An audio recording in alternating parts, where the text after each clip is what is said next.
नमस्कार, स्वागत है आपका। मैं हूं आपके साथ सुमित शर्मा। दुर्ग से बड़ी खबर है। सोना व्यवसायी की हत्या और लूट के मामले में पुलिस ने 4 आरोपियों को बनारस से गिरफ्तार किया है। आरोपियों को लेकर जल्द टीम दुर्ग पहुंचेगी। कल सराफा व्यापारी की गोली मारकर हत्या कर दी गई थी। दो आरोपियों ने दुकान में घुसकर गोली मारी थी व्यापारी को। बाइक पर सवार थे बदमाश जो बाइक पर आए हुए थे और गोली मारकर बाइक से ही फरार हो गए थे। अमलेश्वर थाना क्षेत्र का मामला।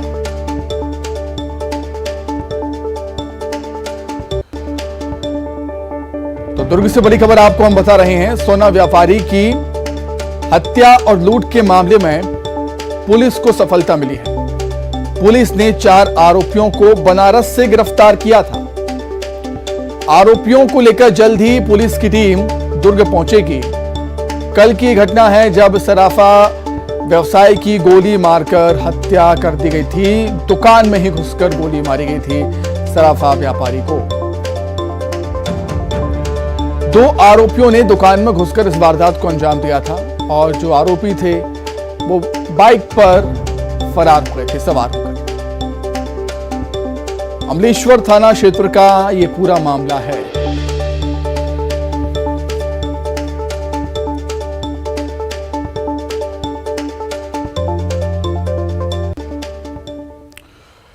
तो किस तरह पुलिस की टीम ने इन आरोपियों को गिरफ्तार किया है वो हम समझ लेते हैं। सीधे हम रुक कर लेंगे दुर्ग का। मिथिलेश ठाकुर जुड़ गए हमारे साथ। मिथिलेश, जिस तरीके से आरोपियों ने इस वारदात को अंजाम दिया था उसके बाद से ही कानून व्यवस्था पर सवाल जरूर खड़े हो रहे थे और निश्चित तौर पर पुलिस की टीम पर भी दबाव था जल्द से जल्द आरोपियों की गिरफ्तारी का।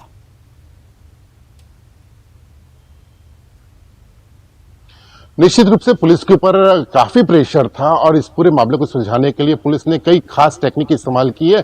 पहले ये देखा गया कि ये उसकी मूल वजह क्या हो सकती है। क्या ये वारदात जो हुई है वो असल वजह में क्या लूट की वारदात करना चाहते थे या फिर हत्या की वारदात करना चाहते थे।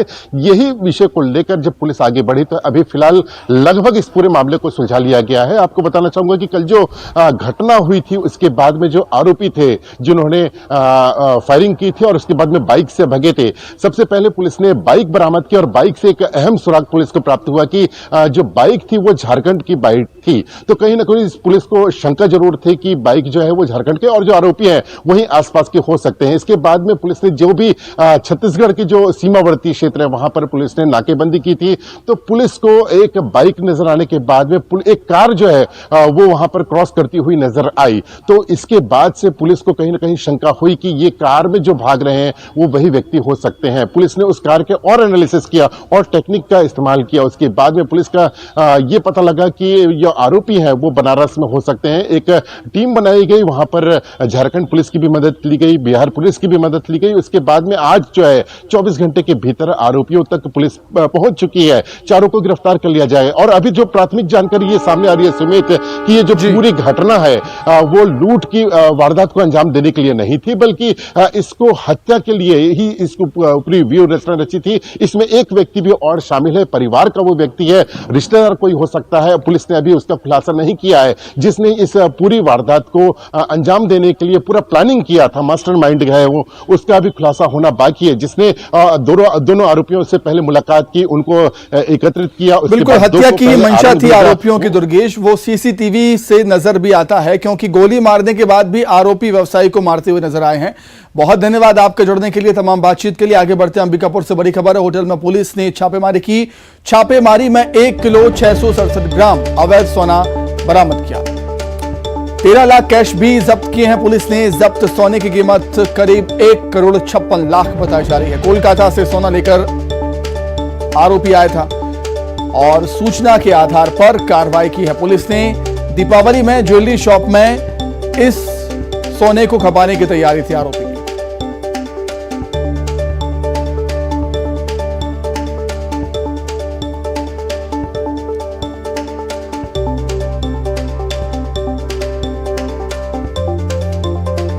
तो अंबिकापुर से बड़ी खबर है। भोपाल में पुलिस होटल में पुलिस की छापेमारी में 1 किलो 667 ग्राम अवैध सोना बरामद हुआ और मौके से 13 लाख कैश भी जब्त हुआ है। जब्त सोने की कीमत 1 करोड़ 56 लाख रुपए बताई जा रही है। और कोलकाता से सोना लेकर आरोपी आया था। मुखबिर की सूचना पर पुलिस ने कार्रवाई की है। कैश भी बड़ी मात्रा में जब्त किया है पुलिस ने और 1,56,00,000 का सोना भी जब्त किया है। दीपावली के मौके पर ज्वेलरी शॉप में खपाने की तैयारी थी इस सोने की आरोपी की।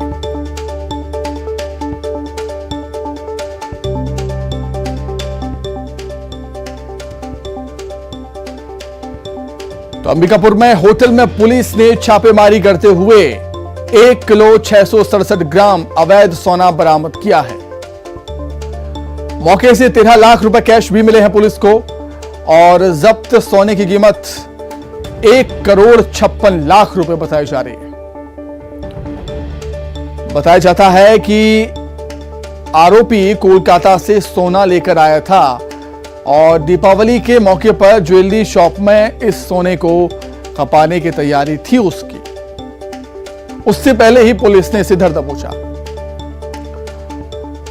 और पुलिस ने 13 लाख रुपए कैश भी जब्त किए हैं।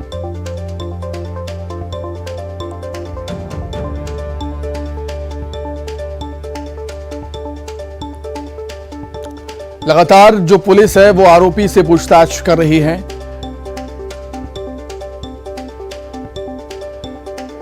आरोपी का मकसद था जो सोना उससे जब्त हुआ है उस सोने को दीपावली के मौके पर ज्वेलरी शॉप में खपाया जाए।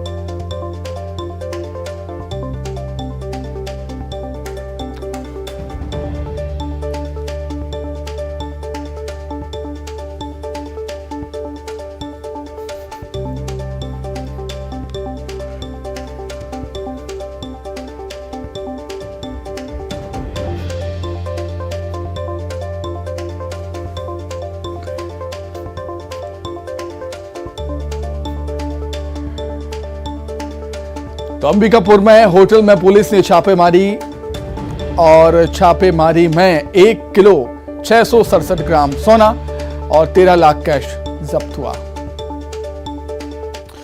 नई दिल्ली के किरण नादर म्यूजियम ऑफ आर्ट में आयोजित टूरिज्म कॉन्क्लेव में सीएम भूपेश बघेल शामिल हुए और उन्होंने कॉन्क्लेव में लगाए गए छत्तीसगढ़ की आदिवासी संस्कृति और लोक कला का केंद्रित स्टॉल का अवलोकन किया। मुख्यमंत्री ने इस दौरान छत्तीसगढ़ का पारंपरिक वाद्य यंत्र तुरही भी बजाया। मुख्यमंत्री ने इस मौके पर छत्तीसगढ़ में 1 नवंबर से आयोजित किए जा रहे राष्ट्रीय आदिवासी नृत्य महोत्सव को लेकर मीडिया को संबोधित किया और इस मौके पर कहा कि छत्तीसगढ़ में 32% आदिवासी निवास करते हैं। उन्होंने कहा कि छत्तीसगढ़ भगवान राम का ननिहाल है, इसलिए प्रदेश में उनसे जुड़े जगहों को विकसित किया जा रहा है। जीत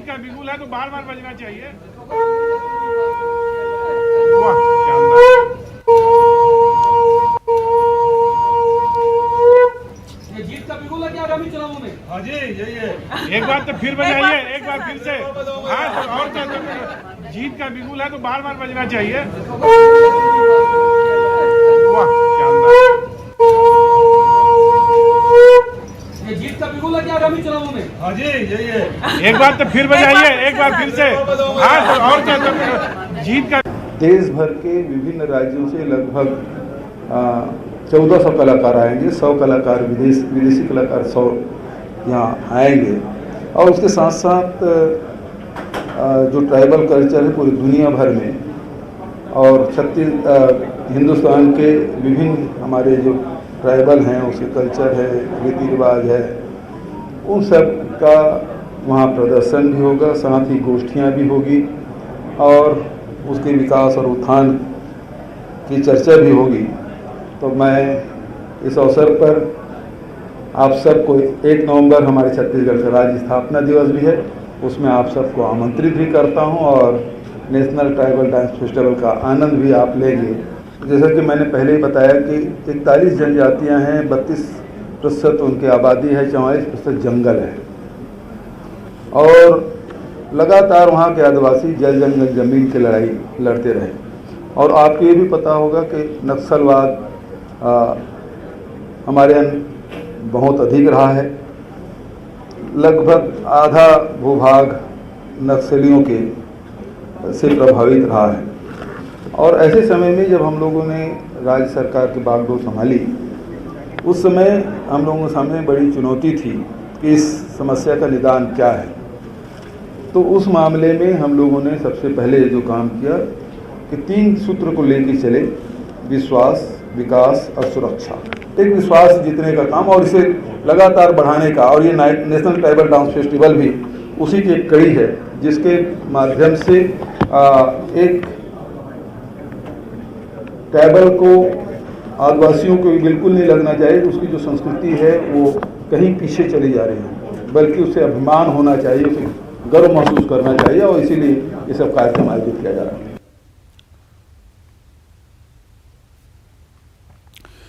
आदिवासी आरक्षण बढ़ाने को लेकर सुप्रीम कोर्ट पहुंची है सरकार। सुप्रीम कोर्ट पहुंची है छत्तीसगढ़ की सरकार। आदिवासियों का आरक्षण बढ़ाने के लिए सुप्रीम कोर्ट का रुख किया है सरकार ने। छत्तीसगढ़ सरकार ने हाईकोर्ट के फैसले को चुनौती दी है।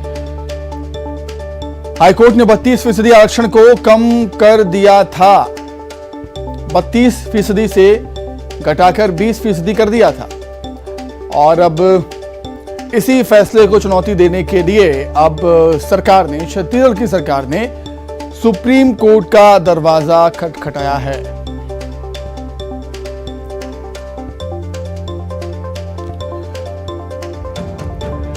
तो सरकार ने पहले भी कहा था कि सुप्रीम कोर्ट तक जाएंगे, और वैसा ही कुछ नजर आता है। तो जानकारी के लिए हम बातचीत करेंगे। दिल्ली संवाददाता सुशील हमारे साथ जुड़ गए हैं। सुशील, सियासी लिहाज से आदिवासी आरक्षण का मुद्दा काफी महत्वपूर्ण है, और इसकी अहमियत को समझते हुए अब सरकार सुप्रीम कोर्ट जाएगी।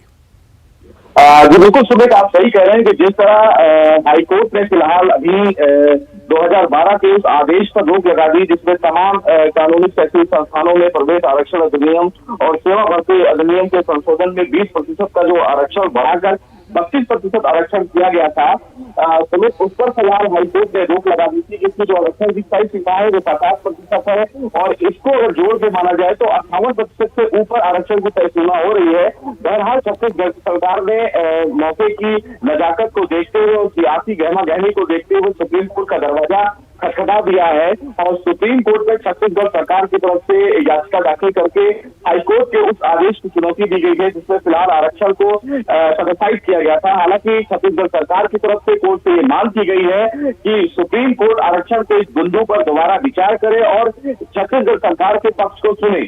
हालांकि इस पूरे मामले में सुप्रीम कोर्ट के 9 जजों की बेंच, जिसको इंदिरा साहनी का जजमेंट कहा जाता है, जिसमें आरक्षण की एक तय सीमा का कैप बना दिया गया है जो 50% के आरक्षण की तय सीमा से ऊपर ना हो। लेकिन कई ऐसे राज्य हैं जो फिलहाल आरक्षण की तय सीमा को क्रॉस कर चुके हैं। बहरहाल जिस तरह छत्तीसगढ़ में आदिवासियों के आरक्षण का मुद्दा गरमाया हुआ है, उसी बीच फिलहाल छत्तीसगढ़ सरकार ने सुप्रीम कोर्ट से अपील की है। अब ये माना जा सकता है कि दिवाली की छुट्टियों के बाद सुप्रीम कोर्ट छत्तीसगढ़ सरकार की अपील पर सुनवाई करे, और देखना यह अहम होगा कि छत्तीसगढ़ सरकार की तरफ से इस पूरे मामले में क्या कुछ दलीलें दी जाती हैं।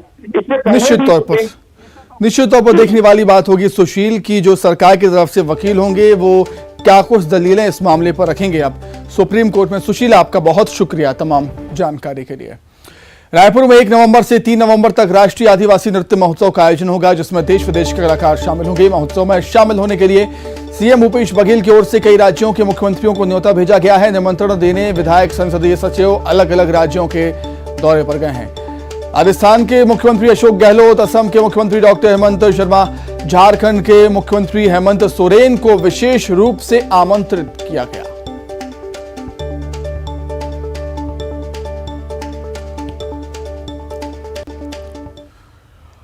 वहीं छत्तीसगढ़ के मुख्यमंत्री भूपेश बघेल ने हिमाचल प्रदेश में कांग्रेस की जीत का दावा किया। उन्होंने कहा कि जयराम ठाकुर की सरकार जनता का विश्वास खो चुकी है। बेरोजगारी, महंगाई बहुत बड़ा मुद्दा है। वीरभद्र सिंह ने जो काम किए उसको याद करते हैं। आप पार्टी पर तंज कसते हुए सीएम भूपेश बघेल ने कहा कि आपके फाउंडर मेंबर चले गए। केजरीवाल के बारे में उनकी क्या राय है, सभी जानते हैं। पंजाब में सरकार रिमोट के जरिए चला रही है। ठाकुर जी की जो सरकार है वो बहुत ही अलोकप्रिय हो चुकी है, और जो मुद्दे हैं वहाँ बेरोजगारी है, महंगाई है, वो बहुत बड़ा मुद्दा है। और हिमाचल के विकास के लिए वहाँ की जो जनता है वो ललायित है। और वीरभद्र सिंह जी ने जो काम किए हैं आज भी लोग उसको स्मरण करते हैं और अब वहाँ के लोग परिवर्तन का मन बना चुके हैं। मैं समझता हूँ कि जब रिजल्ट आएगा तो कांग्रेस के एक तरफा जीत हासिल होगी। प्रियंका जी वहाँ पर जो है प्रचार भी करने जा रही है, इसमें बहुत बिल्कुल जा रही हैं। अभी एक बड़ा कार्यक्रम उन्होंने किया और लगातार डिमांड भी है और जाएंगी भी। सर कलेक्टिव लीडरशिप पे आप लोग वहाँ जाएंगे, कोई सीएम फेस नहीं होगा? जैसे छत्तीसगढ़ में आप लोग कलेक्टिव लीडरशिप में गए थे, क्या ऐसे ही हिमाचल में भी जाने वाले हैं या कोई फेस दिया जाएगा? अभी कलेक्टिव लीडरशिप में ही जा रहे हैं। दिल्ली दौरे के दौरान सीएम भूपेश बघेल ने कांग्रेस के नए अध्यक्ष मल्लिकार्जुन खड़गे से मुलाकात की। खड़गे के निवास पर दोनों की मुलाकात हुई। अध्यक्ष बनने के बाद पहली बार दोनों की मुलाकात हुई है। सीएम भूपेश बघेल ने मल्लिकार्जुन खड़गे को कांग्रेस पार्टी का राष्ट्रीय अध्यक्ष बनने पर बधाई दी।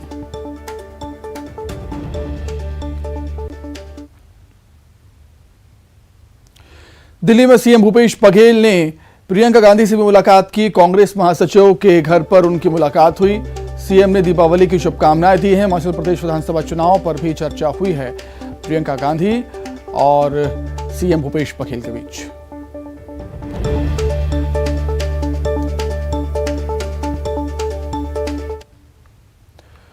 वहीं दिल्ली में बीजेपी प्रदेश अध्यक्ष अरुण साव ने मुलाकात की है बीजेपी प्रदेश प्रभारी ओम माथुर से। प्रदेश के राजनीतिक मुद्दों पर चर्चा हुई दोनों नेताओं के बीच।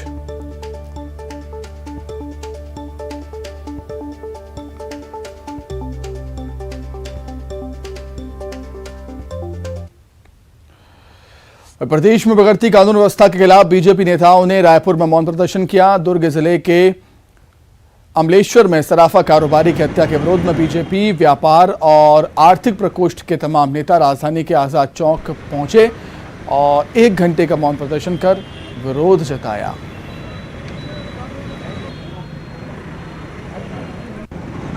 शहर में इस वक्त भीड़ भाड़ है, शोर शराबा है, लेकिन बीजेपी के नेता जो हैं वो खामोश हैं, मौन हैं। और आप देखिए ठीक मेरे पीछे जो तमाम बीजेपी के नेता आपको दिखाई दे रहे होंगे और ये इनका प्रदर्शन चल रहा है, इसलिए कानून व्यवस्था को लेकर के ये विरोध प्रदर्शन है, मौन प्रदर्शन है। तकरीबन 1 घंटे का ये मौन प्रदर्शन यहाँ पर किया जा रहा है। आज़ाद चौक का इलाका है और गांधी जी की मूर्ति के नीचे तमाम जो बीजेपी के नेता हैं वो बैठे हुए हैं। क्योंकि मौन है इसलिए कुछ कहेंगे नहीं, लेकिन हम आपको दिखा सकते हैं कि किस तरह से सरकार के खिलाफ जो विरोध प्रदर्शन है इनका वो चल रहा है। हत्या, लूटपाट, चोरी और चैन स्नैचिंग जैसे मामले आ रहे हैं, उसको लेकर के ये पूरा विरोध प्रदर्शन है। तमाम आपको नेता, प्रवक्ता सभी यहाँ पर दिखाई दे रहे होंगे और कुल मिलाकर के एक तरह से सरकार के सामने ये कोशिश है कि विरोध प्रदर्शन किया जाए विपक्ष के तौर पे। और जिस तरह से कानून व्यवस्था और लगातार आपराधिक मामले बढ़ रहे हैं, इसको लेकर के विपक्ष पूरी तरह से लामबंद है और विरोध प्रदर्शन के ज़रिए एक तरह से ये कोशिश है दिखाने की कि आने वाले दिनों में इनका प्रदर्शन और भी ज़्यादा उग्र हो सकता है। हालांकि ये मौन प्रदर्शन था। कैमरा पर्सन इमरान कुरैशी के साथ देवव्रत भगत, न्यूज़ 18 रायपुर। खबर कोरबा से है, जहां ग्रामीणों ने हाथी के शावक को मार डाला। ग्रामीणों ने जहर देकर हाथी के शावक को मारा है। ग्रामीणों ने चुपचाप ही हाथी के शावक को दफना भी दिया। वन विभाग ने ग्रामीणों को हिरासत में लिया है। बिलासपुर ATR से पहुंची है विशेषज्ञों की टीम और डॉग स्क्वाड की मदद से जांच जारी है। आपको बता दें, इससे पहले हाथियों ने एक ग्रामीण और मवेशी की जान ली थी।